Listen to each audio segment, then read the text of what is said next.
over! What's up guys, and welcome to another episode of Yu-Gi-Oh! Character Profiles. This week we're doing Marik Ishtar and Yami Marik. So the Yami Marik part of Marik Ishtar's name is translated to Dark Marik in the Japanese version. He's 16 years old and his anime debut was in Yu-Gi-Oh! Episode 50, The Mystery Duelist Part 1, and Yami Marik's first appearance was in Yu-Gi-Oh! Episode 89, Awakening of Evil Part 4. Here's a list of all the duels this person's been involved in. So, yeah. Quick gist on the characters. Marik Ishtar is the leader and founder of the Rare Hunters, younger brother of Yugioh Ishtar and heir to the Tomb Keepers. Marik was the main antagonist of the Battle City arc until the defeat of Odeon, when Marik's alter ego, Yami Marik, takes over his body and replaces him as the main antagonist. Yami Marik, known as Dark Marik in the manga and Japanese versions, is Marik Ishtar's second personality, created by his own inner hatred and pain. He serves as the main antagonist of the Battle City Finals arc after Odeon falls into a coma, triggering his possession of Marik's body. Marik's name is also commonly read as Malik by fans. Some fans believe that it was made fairly obvious that it was meant to be romanized as Malik rather than Marik, given both the meaning of the name and the fact that it's a fairly common Arabic name. Malik can be defined in Arabic as the controller, king, or the one who rules, which is a well-fitting name given the excessive use of the Millennium Rod, mind slaves, and his portrayal as a dominating villain. Marik's initial outfit consists of a purple hooded robes with the Eye of Anubis on it, and a long purple cape with a gold chain at the front. He wears golden earrings, neckwear, armbands, and bracelets. He has a dark skin, purple eyes, and white gold hair. When he arrived in Domino City, he wore a sleeveless light purple hoodie with 2 gold chains on the front, black pants, and black shoes.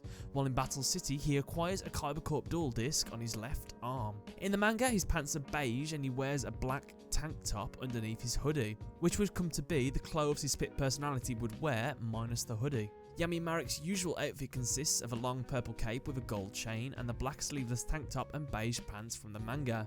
He wears all the jewellery his normal self normally wears, and his hair is spiked upwards and points in all directions, though it retains the same wing-like fringes of Marik's hair. And since he picked up the Millennium Rod, he bears the Eye of Wijat on his forehead. While dueling, faint, ghastly images of his face frequently stretch out from his head. As the series progressed, visible veins slowly start to appear on his face. Now, Yami Marik is actually only a split personality of the normal Marik, unlike Yami Yugi and Yami Bakura, who are both entirely different entities from their associated hosts in their own right. As a child, Marik was an innocent boy who desired to see the outside world, despite his clan's laws forbidding him from doing so. He cared for his sister Yugioh Ishtar very much and also considered Odeon Ishtar to be his brother despite not being blood related. While leading the Rare Hunters in his quest for world domination and freedom, Marik became cruel and uncaring, willing to brainwash people to do his bidding, force them to cheat and use cruelty on his behalf. The victims included Bandit Keith and Strings. He was not above using death to punish his subordinates for failure, such as Arcana and Loomis, nor did he care about sacrificing Rare Hunters to test the faked Winged Dragon of Ra. However, despite all this, he still retained his love for his family despite his mistreatment of them. Yami Marik is a person of pure cruelty and insanity, who cares for no one but himself, as he was born of hate, anger, and envy.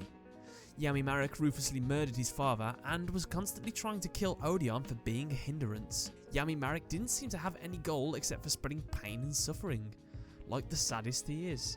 Before his death, he tried to reason with Marik, saying that they could rule the world together. However, given his personality, he was merely trying to persuade Marik to free him from his predicament. Aside from his lack of empathy, he also seems to be a sadist, building his deck around torture-themed cards and using shadow powers to manifest themselves into reality, painfully hurting his opponent for his own pleasure.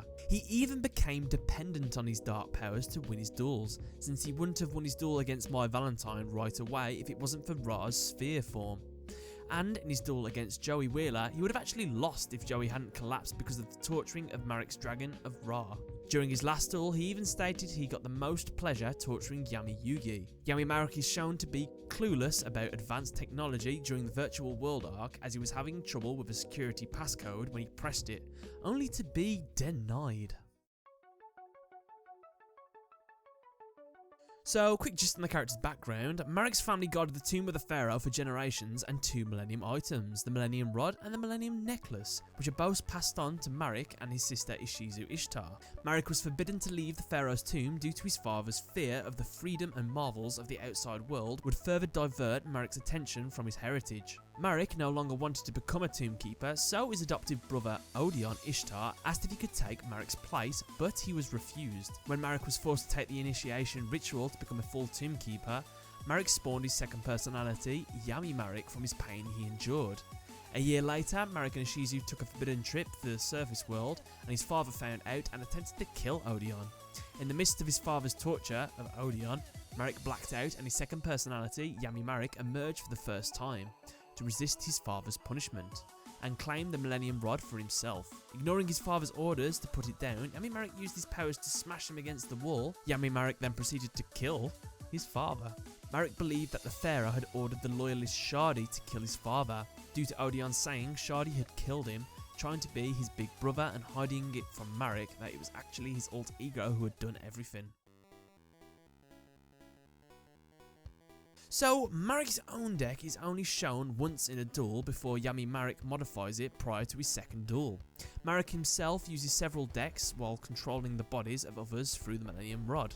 Yami Marik runs an Immortality torture deck which focuses on slowly torturing his opponents and watching them squirm. In the theme of pain, Yami Marik's cards slowly drain an opponent's strength, such as discarding their hand with Helpoma, lowering attack with Dark Geroid and Plasma Eel, and inflicting effect damage with Coffin Cellar and Bow Gainen. Some of his cards like Nightmare Wheel, Visor Shock and Visor Des are based on torture machines.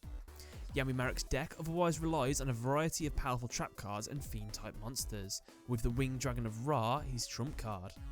Yami Marik uses a variety of cards to discard it and then revives it with Monster Reborn to devastate his opponents. He further relies on retrieving Monster Reborn to his hand after using it initially to continue to revive Ra again and again, using cards such as Left Arm Offering and Magical Stone Excavation. Yami Marik also uses some of the cards previously used by rare hunters such as Revival Jam in the anime and Masked Beast Des Guardius.